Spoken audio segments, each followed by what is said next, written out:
The following lecture was presented by Jason Janecek at the Chequamegon Veterans Center in Ashland, Wisconsin.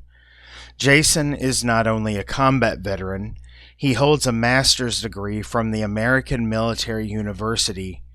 We are sure his passion for history will be as evident to you as it was to everyone who was in attendance that day. Thank you for watching. The American Revolution, in theory, had been actually going on for a long time. And actually, in the words of John Adams, one of our founding fathers, the second president, the American Revolution actually took hold a decade before the events today. So we're just talking about the start of the military conflict. And we're going to cover up a little bit of this start real quick. And I just got, 2 years ago, was it September of 2023, my wife and I, Amy, had taken a trip out to Boston. And a lot of this area is going to be centered around Boston. So 90% of the pictures on here are just kind of our travel pictures of some of the sites we're at. And we went to some of these sites. But getting back to 1775 Boston, the USS Constitution had nothing to do with the War for Independence, nothing to do with Lexington Concord. I just think the Constitution is cool. It's docked in Boston, the Boston Navy Yard, and actually the Charlestown Navy Yard. It was built after the war, and I just think old iron sites is cool. That's why it's up here. But something else, something doesn't feel quite right. Just a second. I gotta get myself into the mindset to really talk. I know. Excuse me. All right. Change your hat. Here we go. We're getting there a little bit. I feel a little bit better now. There we go. Got my Sam Adams Boston Now Lager. you have to give us your very best Boston accent. Yeah, I was going to ask you about that. I was working on my Boston accent all week. Tactic. Yeah, we can't go there. Yeah. 3 of them and you'll have the accent. Boston accent. So I got my Boston hat on. I got my Sam Adams Boston Lager. We're going to talk about Sam Adams a little bit, and you may see another picture or two of the Constitution. And she does kind of have a tertiary connection. Has anyone here been to Boston? Nope. Yes, I live, my family's right next door. There you go. If I get anything wrong about the local area, correct me. But no, April 19th. 1775, that's the day we're going to concentrate on. According to Emerson, Ralph Waldo Emerson, it's the day of the shot heard around the world. And we'll talk a little bit about that. We're here today to commemorate that first day of military action that started our war for independence from Great Britain. There are many misconceptions, legends about the American War for Independence. American Revolutionary War is a little bit out of my comfort zone. I'm more of a Civil War guy, but I thought the Civil War was full of a lot of misconceptions and misconstrued history. But the American Revolution, the more you read about it, it definitely has a lot of like those myths and misconceptions that we'll talk about. Before I jump into the events of April 19, I just want to put a little bit into context and bring us kind of lead up to 1775. There's so much that we can cover with this. I'm going to go through it like really fast. We all know we broke away from the conflict started with Great Britain over colonial resistance to parliamentary rule, no taxation without representation, all that stuff like that. But it did. There was kind of a slow burn building up to that. 1763 saw the end of a war between France and Great Britain. Over here we call it the French and Indian War. Anyone know what they called it in Europe? The 7 Years' War is what they refer to it as. Great Britain came out on top, 1763. A lot of conflict in North America. When the war was over, Great Britain left troops in the colonies. They weren't really welcome or wanted by the colonial governments.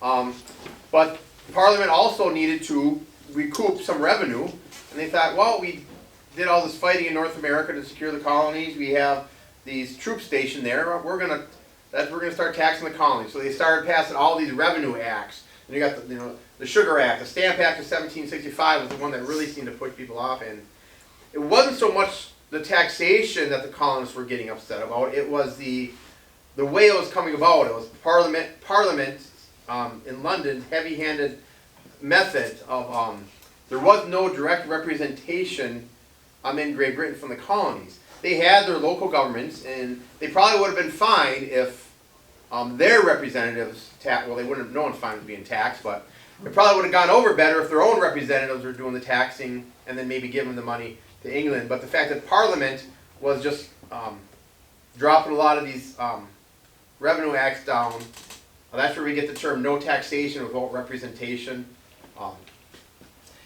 So this was coming up through the 1760s. There's really no talk of independence yet, because a lot of the colonists are still thinking themselves as Englishmen. They're English citizens. They wanted their rights as Englishmen. And the king wasn't necessarily a bad guy for them. I'm going to show you here. There's our King George III is on my right, your left, up there. The king wasn't necessarily the bad guy. A lot of American colonists were like, Parliament's kind of the heavy-handed bad guy. If we can just get our grievances to the king, he'll take care of his subjects. King George III came to power right after the end of the French and Indian War, and he kind of looked at himself as a new kind of monarch, because he was English-born, spoke English. His predecessor, his grandfather, King George II, rarely lived in England. He was Hanoverian, which would mean he spoke German, spoke very bad English. So King George III actually thought that he had a closer tie, that he was more English than any of his earlier predecessors. You look into some of these royal families in Europe in 18th century before, and it is confusing as heck. All these intermarriages and cousins, and are they German, Swiss, English, French? It can be confusing. All these royal families are interconnected, but that has nothing to do with today. That's a rabbit hole. We won't go there. So some of these acts are coming down yet. They're not really talking about independence. They passed after the Stamp Act ended up being revoked because there's so much resistance to it. The Stamp Act said that any kind of paperwork in the colonies had to have an official tax stamp on it, whether it was like newspapers, official government documents. Heck, playing cards weren't legal unless they had a royal stamp on them. There was a lot of resistance against that because they felt it was just too much from Parliament. They ended up rescinding that, passing more acts. We're going to talk about the other gentleman that's over there. That's General Thomas Gage. He's going to come play later. He is the Commander-in-Chief of British forces in North America for the most of our time here. We're just going to talk about some people real quick. These are some leaders of what we would call the rebel movement, or the Patriots, or Sons of Liberty. From left to right, we got Samuel Adams here. I think that's a cue to have another sip of beer. My Sam Adams, Boston Lager. Was a brewer, by the way, in real life, and he was kind of a failed brewer. Sam Adams was kind of a rabble-rouser. He was the son of a minister, and he kind of thought that British rule was a little too, under the Church of England, was a little too loosey-goosey. He kind of thought that Massachusetts would be better off without royal rule, and he kind of wanted to go kind of back more towards their puritanical roots. Definitely worked a lot behind the scenes. One thing, if you study about the American Revolution, I think a lot of people nowadays that have respect for law and order would be really uncomfortable with some of the Sons of Liberty because they're really into a lot of mob action. He was really good at stirring up crowds, and we hear about, who's ever heard of tar and feathering? That was a common act of the day, but it sounds kind of humorous. Oh, we just throw feathers on this guy, but it was actually it was a brutal, violent act. Sons of Liberty, some of these mobs would like physically accost royal officers. They would strip them down, beat them up pretty good, pour boiling hot tar over them, then dump goose feathers on them. So it was definitely a violent act. They're unhappy with the Massachusetts governor before Gage, Governor Hutchinson, and a Sons of Liberty mob literally stormed his mansion chased him and his family out and just ransacked and destroyed his house basically. So there was a lot of mob action that a lot of people today, I think, if they actually read about, would actually be kind of like, oh, that's kind of stuff we're uncomfortable with. But that's Sam Adams. John Hancock is in the center. John Hancock was on the wealthier side of the scale. He and Sam Adams were compatriots despite their different economic statuses. John Hancock was a ship owner, owned many ships. He is a businessman. He was also I would say suspected, but pretty much a given that he was a smuggler. He smuggled a lot of things in past the Royal Navy, so he wasn't really a fan of British government. The other guy that I'm just going to say is another son of liberty. That's Joseph Warren. He's a physician in Boston. He's actually a really young guy. He looks old there because of the white hair, but remember the custom at the time was, it was a social custom at the time to kind of powder your hair. So that's why he's Dr. Joseph Warren. So these are just names we're going to hear about a little bit. These are leaders of the Sons of Liberty, the Patriot movement. And there's just Sam Adams there outside of Faneuil Hall in Boston. This was taken on our trip. So every time I mention Sam Adams, I got to take a sip of my Sam Adams. Where are you going to fall down? So anyway, so those are just some of the characters, names we're going to be talking about here. And like you said, those three names, those Dr. Warren, John Hancock, and Sam Adams are definitely big rabble rousers in Boston.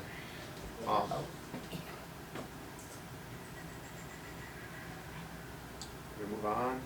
Oh, another picture of USS Constitution. Again, the only purpose is because I think it's cool. How many guns? It was Cannons.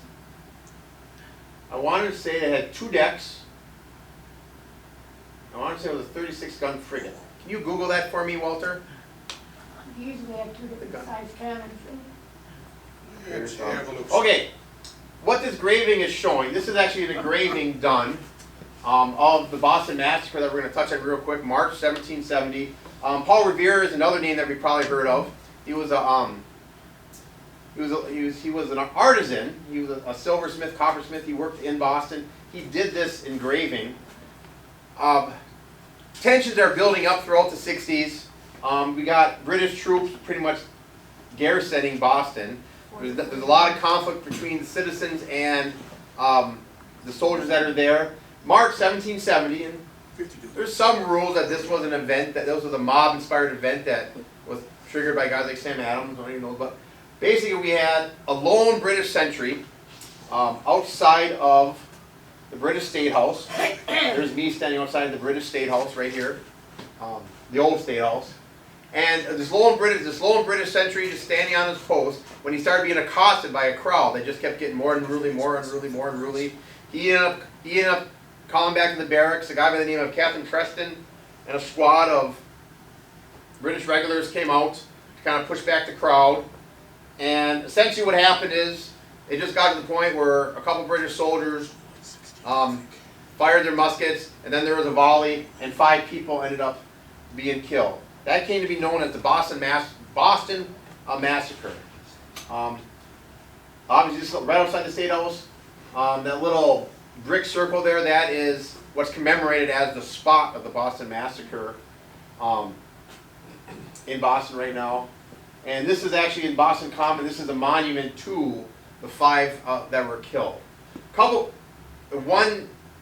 Two key things to take from this is, one, what do they say? A good politician never lets a good crisis go to waste. Well, Sam Adams didn't let this go to waste. He kept this in the public mind.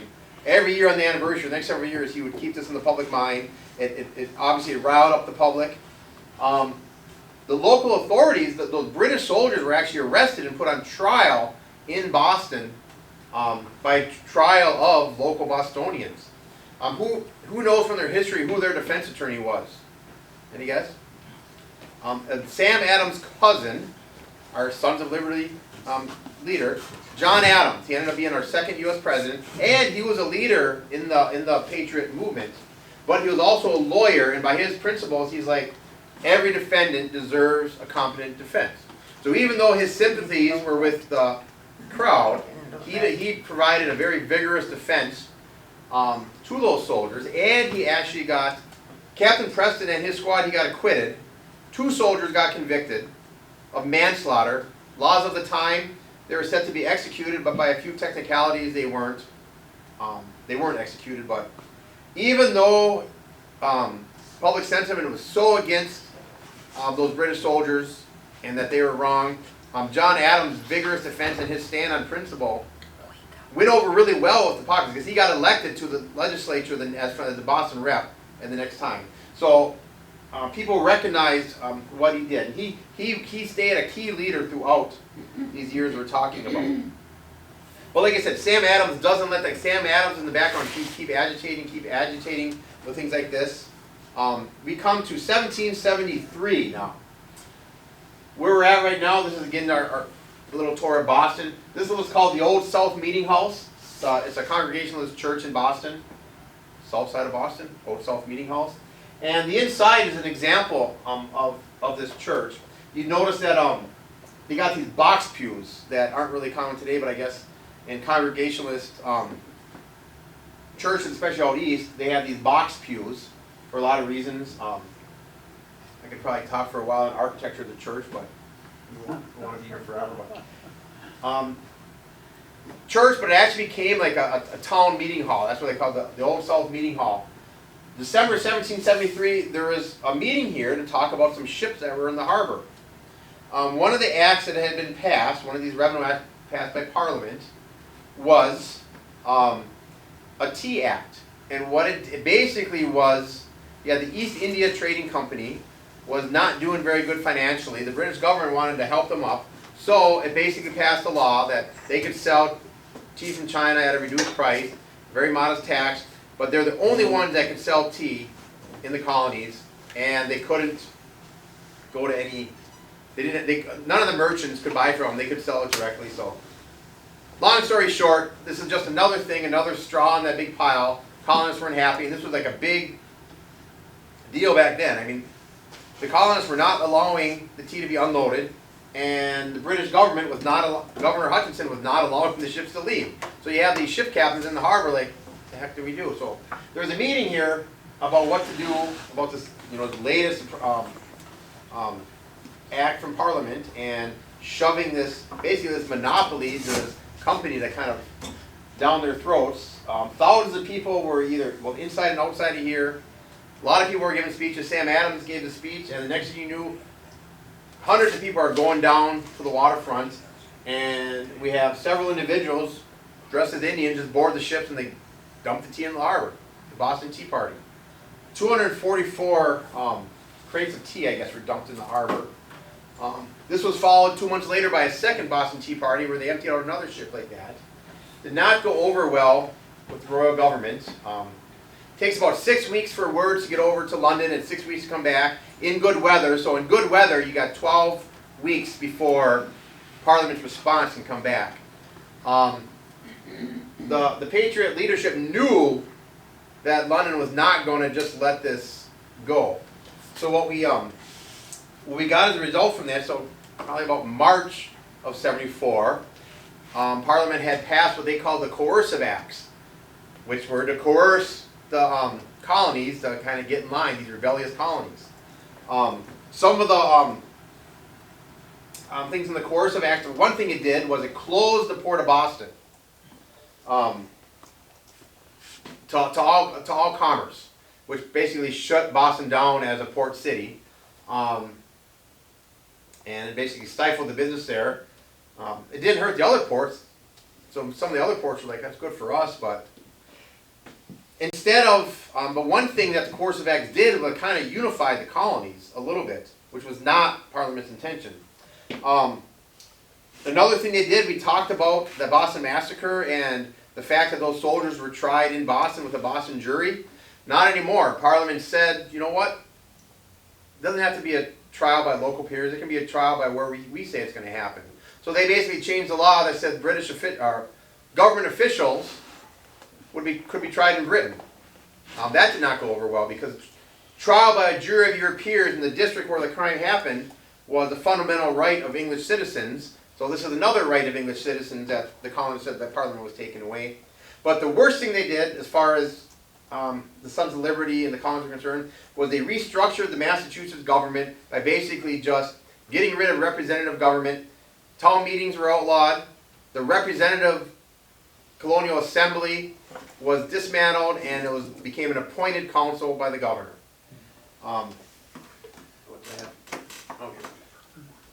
Basically, and then what happened? That was in March of '74. By September of '74, the effect of that was there was really no royal authority outside of Boston.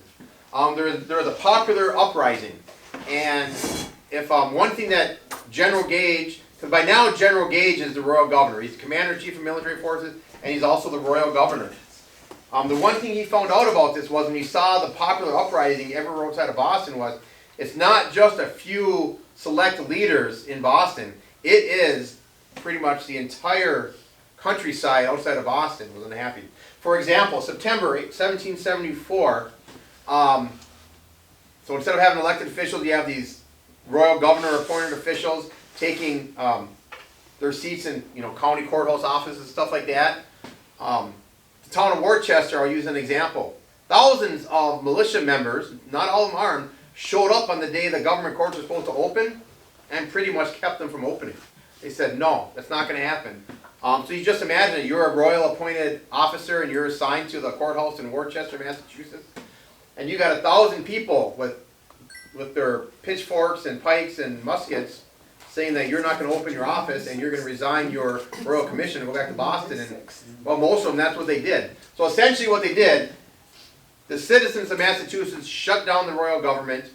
They elected their own assemblies, and contrary to Parliament's directive, so you basically had a shadow illegal government that took over everywhere outside of Boston.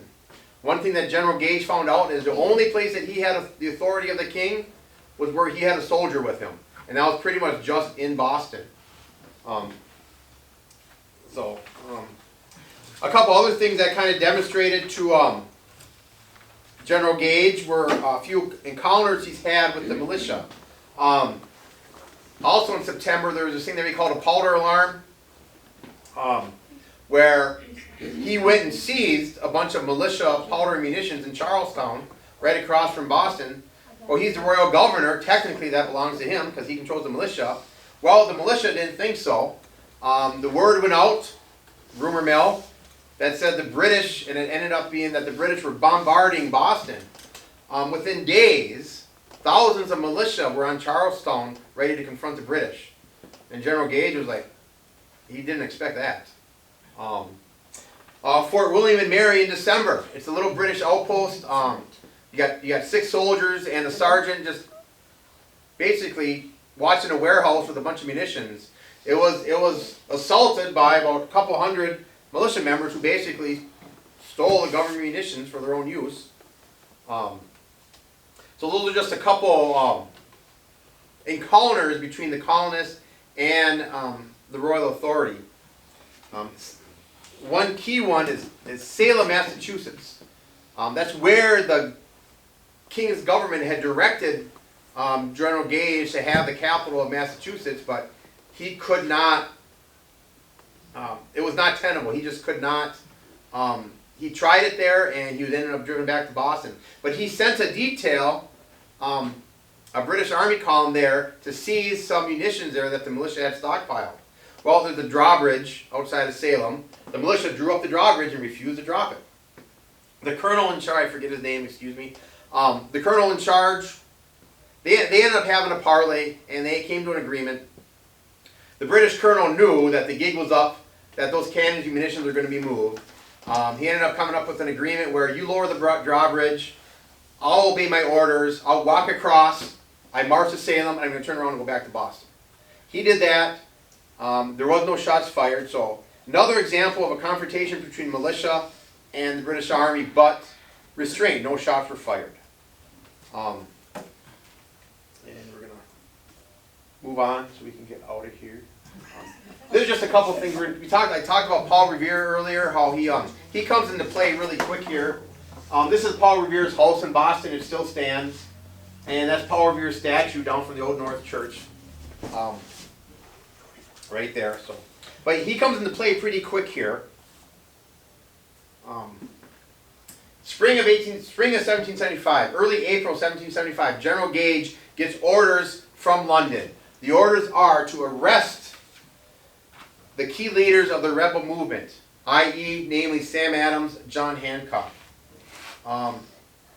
General Gage does respond to those orders by setting out an expedition with the directive to go to the town of Concord, which is where the Massachusetts Provisional Government Assembly had met, this extra-legal shadow Congress that's not technically legal, and to seize the arms that are stockpiled there.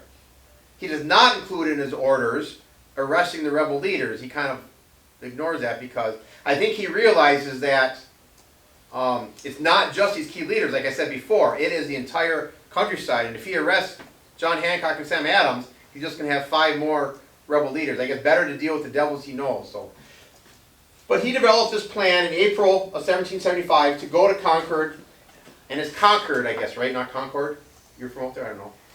The accent, I'm trying to get that. I guess it's Concord, not Concord. I don't know. It's Concord. Okay. Someone said that if you're from Boston, you're going to say Concord. It's Concord. Well, anyway, we're going to Concord, or whatever, to grab these munitions. So what he does, he has this plan in secret. It is all in secret. He takes his best troops. He takes his light infantry. He takes his grenadiers, and he forms them essentially into a special purpose brigade. And he pulls them out of their duty. But the problem is, he has a spy network. Joseph Warren in Boston has a spy network. The Patriots know everything that Gage is doing. I could go down the list of all the things that gave it away, but I guess we'll skip through that. But, so essentially, the Sons of Liberty know that something is going to happen. The night of April 18th, these soldiers, they don't know, they're not told anything. They just know that they are pulled off their regular details. The night of April 18th, they're all woken up in their barracks. They're actually taken out the back doors and taken down to the shoreline to get in boats and be rowed over to Charlestown. And we have a few of us that are in the service. I guess some of us can probably identify with this. We all heard of the adage, hurry up and wait. And soldiers say they're treated like mushrooms because they keep me in the dark and feed me BS. That probably says something. Well, not a lot has changed. These British soldiers, they don't know what's going on. It's dark. It's like 10 o'clock at night. They're put in boats. There's not enough boats, so they got to make multiple trips across Back Bay. Again, they're trying to keep the illusion of secrecy, so they're not going to go to one of the regular landing parts. They take the boats where the soldiers have to wade in from waist deep water. So, contrary to popular belief, the British soldier of 1775 did not have waterproof boots and Gore-Tex pants. So they're already sopping wet. And then they're standing around in the dark, waiting for their leaders to come up with something. And they're wet and they're tired and they're hungry and they're like, what the heck's going on? So not much has changed. I don't know how many times in the Army I stood around in the dark trying to figure something else out. And the leader of this task force is a guy by the name of Lieutenant Colonel Francis Smith. I'm not sure why General Gage picked him, other than the fact that I think he was the senior officer available. Because the common descriptions are that he's fat, old, and not very imaginative. And his second in command is a guy by the name of Major John Pitcairn. He's a Royal Marine. So you have a guy, the second in command, there's not a lot of Marines, who's going to help be in charge of a bunch of Army soldiers who's not used to leading Army soldiers. So anyway, so all these soldiers are over there in Charlestown. They're standing around for hours. And again, when they start to move out, again, trying to maintain this illusion of secrecy, they march them through a swampy area. So they just came wading out of the bay, and now they have to stumble through this swamp before they can get to a dry road where they can march out. But again, the Sons of Liberty knew something was going on because our friend Mr. Paul Revere here, here's the Old North Church, I'll talk about that a little bit. He and another compatriot by the name of William Dawes were summoned to Joseph Warren's place. They're dispatch riders. Their job is going to be to go out and alert the countryside because the militia is waiting for the call that when the regulars move again, they're gonna come out. And real quick aside, this is the Old North Church. We've all heard the adage, like the lanterns in the belfry, the one if by land, two if by sea. Real quick, I'll touch on that here. This is, again, the Old North Church, and Paul Revere had made an agreement with the proctor there that, again, I told you how Boston is oriented. He did not think that he and Dawes were going to be able to get out of Boston. Because William Dawes went down the causeway by land. They just assumed that he was not going to make it past the checkpoints. Paul Revere said there's a high chance that I'm going to be caught going across the bay. So the lanterns weren't to let Paul Revere know what was going on. It was to let dispatch riders in Charlestown across the bay know what was going on. And it was, as soon as we know which way they're going, if they're going by land, which means they're going south, down the neck, and all long way around, one lantern. If they're crossing the water, it's two lanterns. So the proctor put up two lanterns, one if by land, two if by sea, to let the dispatch riders know in Charlestown. But really, they weren't effective at all because General Gage had sent out his own patrols ahead of time in the afternoon and the evening of the 18th to catch dispatch riders. I don't think any of the dispatch riders that saw the lanterns made it out of Charlestown. But Paul Revere did. So really, the lanterns didn't really do anything like that. So where are we at again? So yeah, Dr. Joseph Warren called these two. He dispatched them both. William Dawes was sent down by land across the neck and around. William Dawes, I'm going to real quick right now, has a Wisconsin connection. How can he have a Wisconsin connection? There is no Wisconsin in 1775. William Dawes' grandson would go by the name of Rufus Dawes. Rufus Dawes was an officer in the American Civil War Army. He served in the famous Iron Brigade, and he came claim to fame at the Battle of Gettysburg. But so there's his tie to Wisconsin. His grandson would become famous in Wisconsin military history, William Dawes. And then Paul Revere made it across. Paul Revere is almost captured right outside of Charlestown, but he evaded the patrols. He made it all the way to Lexington, which is about 10 miles. Here's Lexington. We're getting to Lexington. He made it to Lexington about midnight. And again, the Patriots were thinking that Gage's goal is to arrest the Patriot leaders. Who's staying the night? I forgot his name, Reverend. I forgot the Reverend's name. Jonas Clark has a house here. He's a very what's the word? Anti-Parliament Patriot minister, Jonas Clark. He has a guest. He has Sam Adams and John Hancock are staying at his house in Lexington. The Massachusetts Provisional Congress had just met in Concord, and they were staying the night there. Paul Revere goes to his house, lets them know, hey, the regulars are out. That's what he's saying. Not the British are coming. More often than not, it was the British. The regulars are coming because they're all English citizens. So so technically they consider themselves British. John Hancock wasn't of a mood to leave. He wanted to join the militia and face off the British regulars. Sam Adams kind of convinced him and said, no, that's not your job in life. Your job is to be one of our leaders and you need to stay. So eventually Hancock and Adams did leave Lexington. Paul Revere stayed in Lexington long enough for William Dawes to catch him. Remember, William Dawes had a much longer ride to go through the countryside. But it's not just the two of them. Dispatch riders were fanning out all over the countryside, waking up the militia, letting them know that the regulars are on the march. William Dawes and Paul Revere, they leave Lexington to head on to Concord because they know they're heading to Concord. On the way, they pick up a gentleman by the name of Dr. Samuel Prescott. He's a young doctor. He was in Lexington. He's going back to Concord. He was out courting, I guess, visiting a lady friend in Lexington. So I was always just going to, one aside here, Massachusetts of this age is still kind of a rather, they have rigid social mores, kind of a puritanical background. So I don't know how puritanical that relationship is if this doctor is out. This is after midnight now. So I guess he was kind of late courting with his lady friend. But they hook up with him, and they're working their way to Concord. But they get caught by a patrol. A British patrol catches them. Prescott escapes. He boots his horse and gets out of there. Dawes escapes patrol, but then he gets bucked from his horse. So he's kind of out of the picture because he's on foot. But Paul Revere is captured, and they interrogate him. But he's up front and honest. He tells them exactly who he is. As soon as he says his name, Paul Revere, the British officers know exactly who he is, and they know exactly what he's doing. And he says, yeah, I'm out here. I'm letting the towns know that the regulars are moving. We all know they're coming out. And there's 500 to 1,000 militia coming this direction right now. Well, there's 10 British soldiers in this patrol, and they're starting to get a little nervous because that's a whole lot of angry farmers and colonists that are coming, and they don't want to deal with them. So this patrol is moving back to Lexington because they want to meet up with Colonel Smith's detachment. When they get there, they hear the alarm guns going off, because that's how they're waking up the militia. All these alarm guns are going off, and they hear that. They hear drums beating. So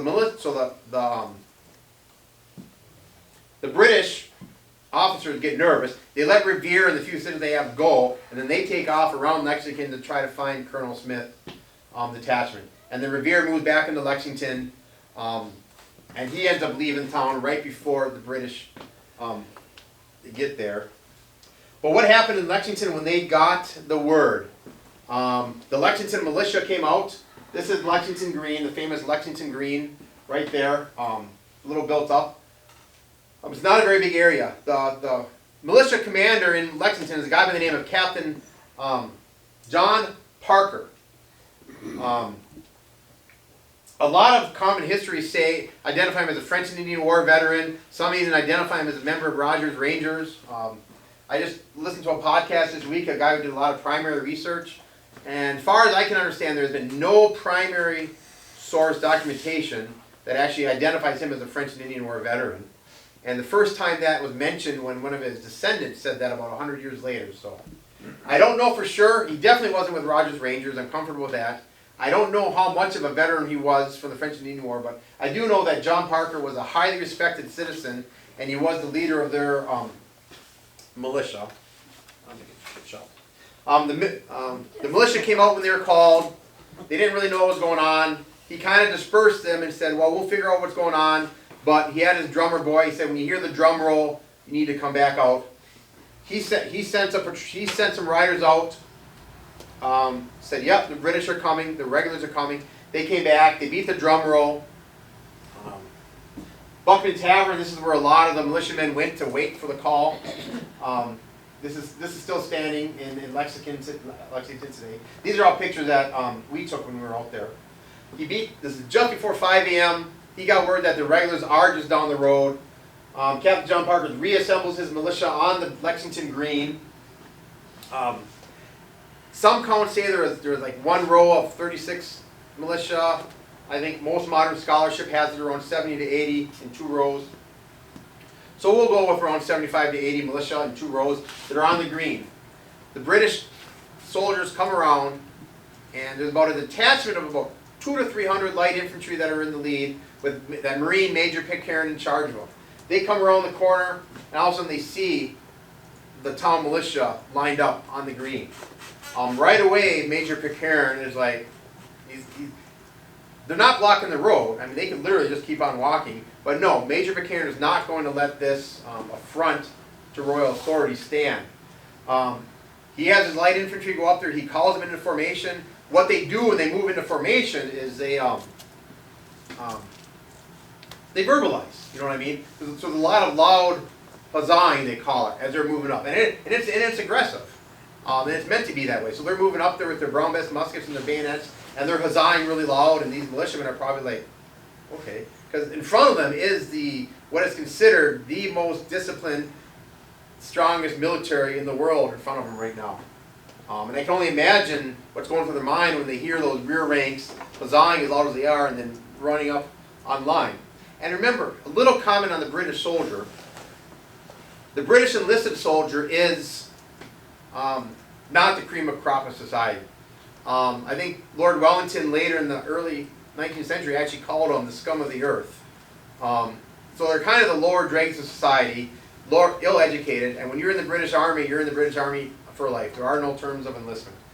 And they've been quartered up in Boston for years, and they've been treated disdainfully by the local citizenry. And they're fed up with a lot of the attitudes from some of the colonists. So they're probably, and they're also tired, wet, and hungry a little bit too. So anyways, nobody really knows. It's a little confusing what happens next. Major McCarran has them in line. Captain Parker, here's a stone that's there. This stone says line of the Minutemen. This is where they had lined up. And this quote here is supposedly what Captain Parker says. Stand your ground, don't fire unless fired upon, but if they mean to have a war, let it begin here. Sounds cool, doesn't it? Strong chance this is not what he said. He did not say this. This quote came out decades and decades later. It looks good on a stone at a patriotic park. Everything I've read, I am utterly convinced these words did not come out of Captain Parker's mouth at the time. Another aside, Minutemen. They were Minutemen, they were militia in Lexington. The difference is, Minutemen, minute companies were special companies that were just formed this past winter. They were expected to arm themselves with better equipment, they were expected to drill more, they were expected to be more disciplined, kind of a higher readiness of militia. All Minutemen are militia, not all militia are Minutemen. Does that make sense? The company out of Lexington was just regular town militia. They were not Minutemen. Just another sign of just a lot of our monumentation in this country is historical memory, not necessarily history, if that makes sense. So anyways, Major McCarran, the British officer, sees him. He yells out to him. He says, "Damn you rebels, disperse and lay down your arms." They don't at first. He tells them again, "Disperse, you damn rebels, lay down your arms." Captain Parker is like, well, you know what, I think we've kind of made our point. We're not going to do anything more here. He turns and tells his militia to disperse, and they start to disperse. Now here's where history can't agree on anything. A shot is fired from somewhere, and immediately there's a ragged volley from the British troops, and then a more controlled volley with one of the British officers given a command to fire for that second volley. And then the British soldiers charge forward and hit the militia with bayonets. Eight militia members are killed. Several are wounded. There is some firing back, but it doesn't really take a toll. I think Major McCarran's horse is slightly wounded, and one British soldier is slightly wounded. But Colonel Smith arrives on scene, and he and his officers get the troops under control, get them reformed. They fire a celebratory volley and move on out of Lexington towards Concord, and the Lexington militia is dispersed. This is also that on the far side is a monument that's on Lexington Green, and as far as I can tell, it was put in 1795. It is the oldest Revolutionary War monument in the United States. This is just the Minuteman statue at Lexington Green. We're going to come back and talk about who did the shot later. The troops keep marching on. This is Concord Bridge. I'll get you home maybe by the 30. So this is Concord Bridge. The British are moving on to Concord. That was their goal. They have two goals. One, to search the town, and two, to search the farm of a guy by the name of Colonel James Barrett. He is the commander of all the militia in this area, and he's also a well-to-do citizen. A lot of the munitions are on his farm. Well, by this time, they've got a lot of the munitions in Canada are distributed out. Little spoiler alert here: the British don't find a whole lot. As they're moving to Concord, they see militia on the ridgetop looking down at them, but the militia keep getting pulled back. Colonel Barrett is pulling the militia back, and actually the militia at one point marches as if on parade into Concord, right in front of the British troops. But Colonel Barrett pulls them all the way out, and they take up a position on the other side of this bridge. Before the British get to Concord, Colonel Barrett had sent out a scout of his own to Lexington to try to figure out what was going on. That dispatch rider came back, and he reported to his second in command, Major John Buttrick, excuse me, that there was firing at Lexington. And now we're on the downhill slope here. We're getting to the more action, but downhill slope. And the dispatch rider came back and he reported that yes, there was firing in Lexington. Major but because that's again up to this point there had never been actual, other than the Boston Massacre in 1770, there had never been that engagement between the militia and the British troops. Major Buttrick asked him, were they shooting ball or were they just shooting powder, meaning not anything deadly?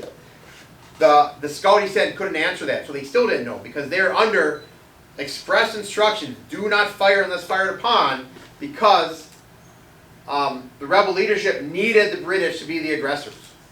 Needed the British to be the aggressors. Okay. Oh. Went there. So anyways, Colonel Smith and his British soldiers arrive into Concord. They start going about business. He has soldiers start searching the town of Concord. He sends 10 companies out. They move to Major Colonel Barrett's farm to search that. On the way of those 7 companies, they leave 3 at what we call the Old North Bridge. This is the North Bridge, which is part way between Concord and Barrett's farm. 4 companies continue on to Barrett's farm and search Barrett's. They don't find anything at Barrett's farm because they had moved everything. Popular legend has it that his sons actually buried some of the cannons in his farm fields. The 3 companies under a Major Captain Walter Laurie, are in command here at the Old North Bridge.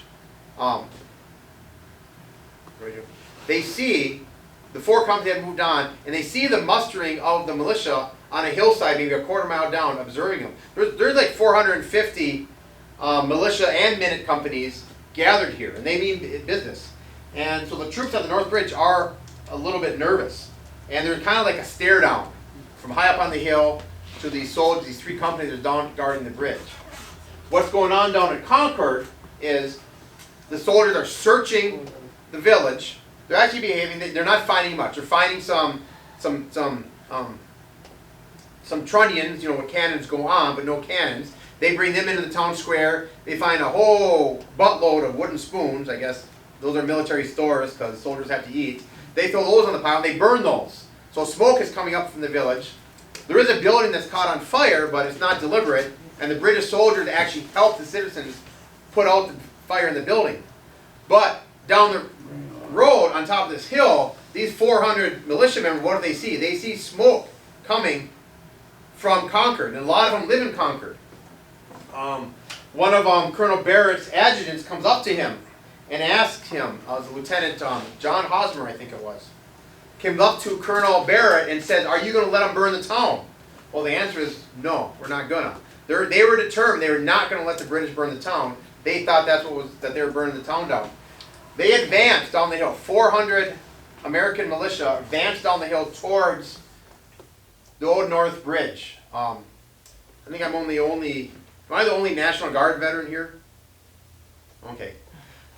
Okay. A little bit, I'm going to talk a little bit about the history of the National Guard very quickly. Hopefully wrap this up in another 10 minutes. By the way, George Washington gets command and they win eventually. But no, the traditional birthday of the National Guard is December 1636. That's when the first militia company was organized in the Massachusetts Bay Colony. That's the traditional birthday of the National Guard. I think a more critical date in the legacy of both the U.S. Army and the Army National Guard is April 19, 1775. Because up until this point, we've had militia and British regulars standing off against each other. We've had some militia guys doing some things like raiding that old post. But this is a deliberate, organized action by an American military formation with a clearly defined chain of command, acting under orders, advancing against an armed enemy as Americans. As a National Guard veteran, to me, this is probably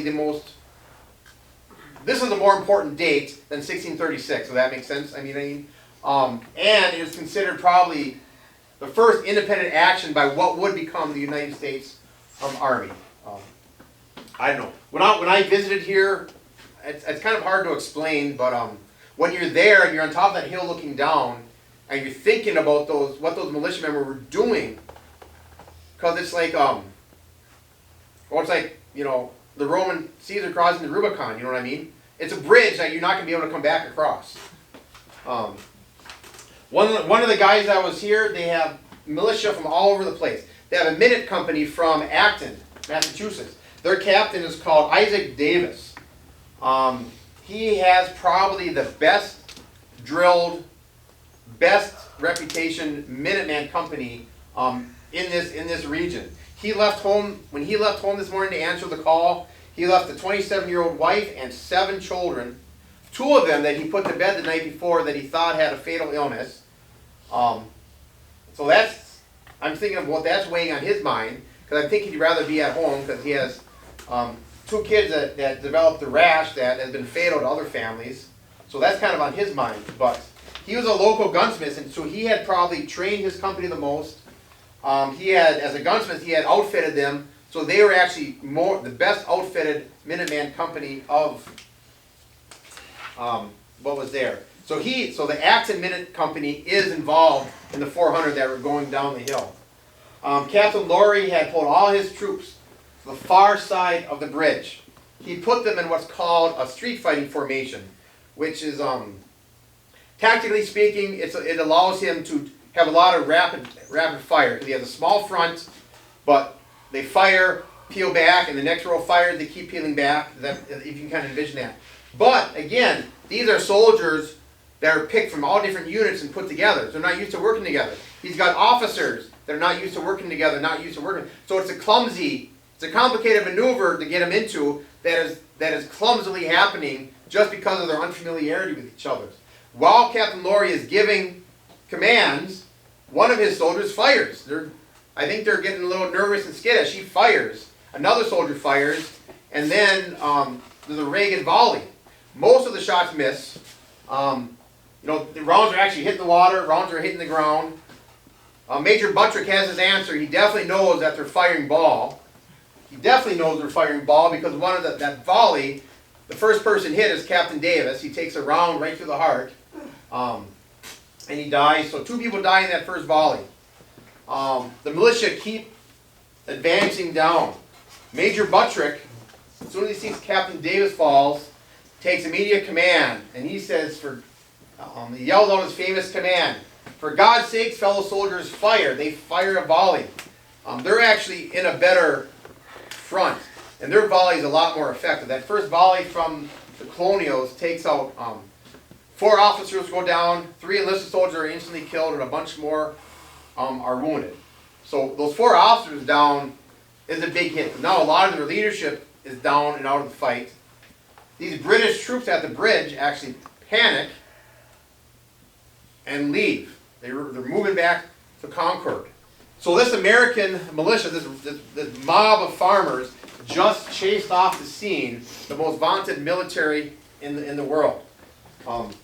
Real quick, why does this happen is I have to explain a little bit about the British soldiers. Yes, they had that reputation as the best disciplined, best army in the world, but these are garrison soldiers that have been in Boston for years. Not a lot of training because there is next to no marksmanship training. That actually takes money. There's budgets back then too. Gage wasn't paying for that, so there's very little marksmanship training. Some of them might not even have fired their Brown Bess muskets with live ammo before. And they're just no combat experience, because it's been 12 years since the French and Indian War has been over with. So there's not a lot of combat experience, very little training, and that's I think why they kind of broke and ran. We're almost, what happened? Well, let me get this through. We'll move through these. These are just some more pictures of the Old North Bridge. There's the monument on the other side. This is on the British side. I thought this was kind of neat. This is like the graves of British soldiers. That they came 3,000 miles and died to keep the past upon its throne. Heard beyond the ocean tide, their English mothers made them moan. So, probably not. This is a symbol that we're kind of near the end. But that's the Battle of Bunker Hill. We're not going to talk about the Battle of Bunker Hill. Essentially what happened was, and we'll wrap this up so we can get home and watch the Brewers a little bit. The British retreat from Concord. There's not a lot of firing right away because right now there's kind of like the militia are watching the British are watching the militia, the British are moving out. I think the British are a little bit shell-shocked right now, and I think the militia are kind of like, what the hell are we going to do next thing? Basically, but what happened is there's a 16-mile march back to Boston, and this is where the real killing and fighting happens. You have, it's probably the most unique battlefield in the world because it's a 16-mile long battlefield that's anywhere from 50 yards to 400 yards wide at its widest point. And essentially what happened, the militia kept up a ring of fire all the way back to the outskirts of Boston on this column. And about the 5 miles to Lexington, the British pretty much got their butts handed to them because the militia kept ambushing them all along the way from behind trees, behind stone walls, from the top hills and stuff. And they were so tired, fatigued, worn out, so many wounded. There was talk in the ranks of, we're going to have to surrender. And some of the officers was like, well, who do we surrender to? But General Gage had sent out a relief column that met them in Lexington. And that relief column was 1,000 soldiers, 2 cannons, and that the cannon pretty much helped keep the militia at bay. So Colonel Smith's soldiers knew that they were saved. That heavy column now under Colonel, he's got a fancy British name, Lord Sir Hugh Earl Percy, the 2nd Duke of Northumberland. Moving back, they still had 10 miles to go to Boston. And that, again, the fighting just intensified. One incident that I should mention, then we wrap it up. One of the wounded that was left at Concord Bridge. The British retreated, the militia went past following through, and a local youth went walking past after the militia, and he had a hatchet, and one of the British wounded, I don't know, startled him or something. Well, he in his head with the hatchet. Didn't kill him though, but this youth kept moving on, and when remember those 4 companies are at Colonel Barrett's farm? When they came back across the North Bridge, they saw their wounded comrades, and here's this guy that had his head bashed open with that hatchet, still alive. And soldiers started talking. They got back to the soldiers at Concord, and it just went out through all the ranks that the Americans are scalping and mutilating our wounded, and that just intensified.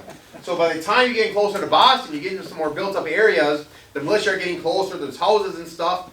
The British are showing no mercy. When they're hitting some of these houses, they're killing everyone inside of it.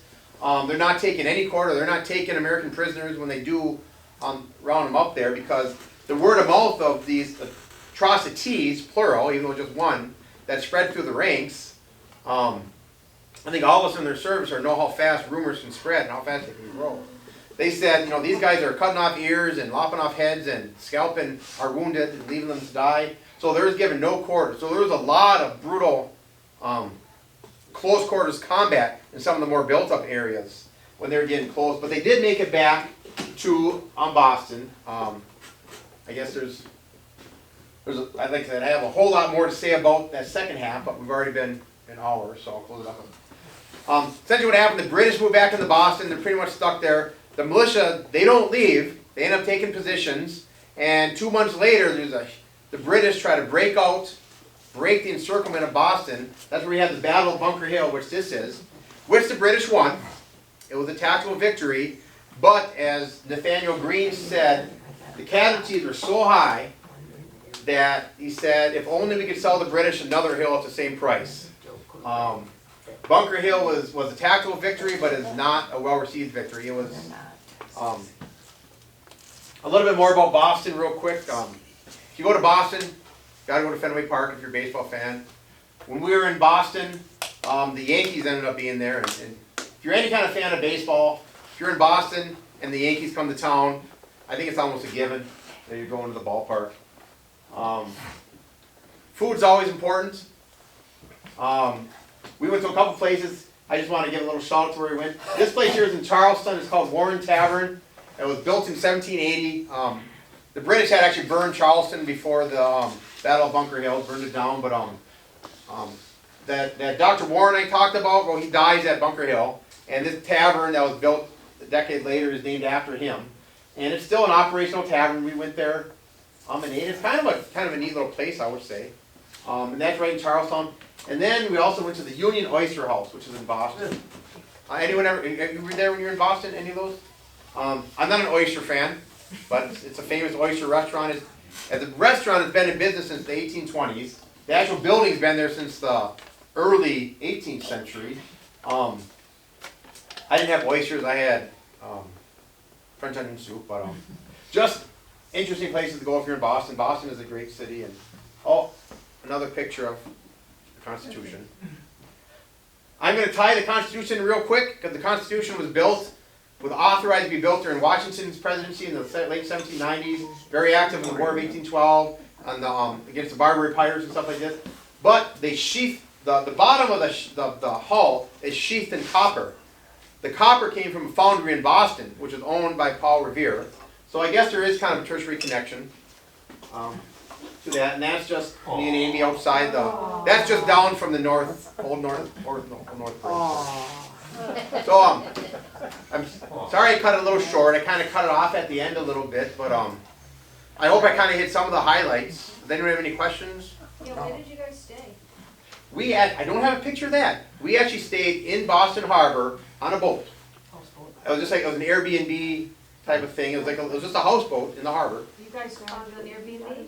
in Boston. Oh, did it? Really? A boat.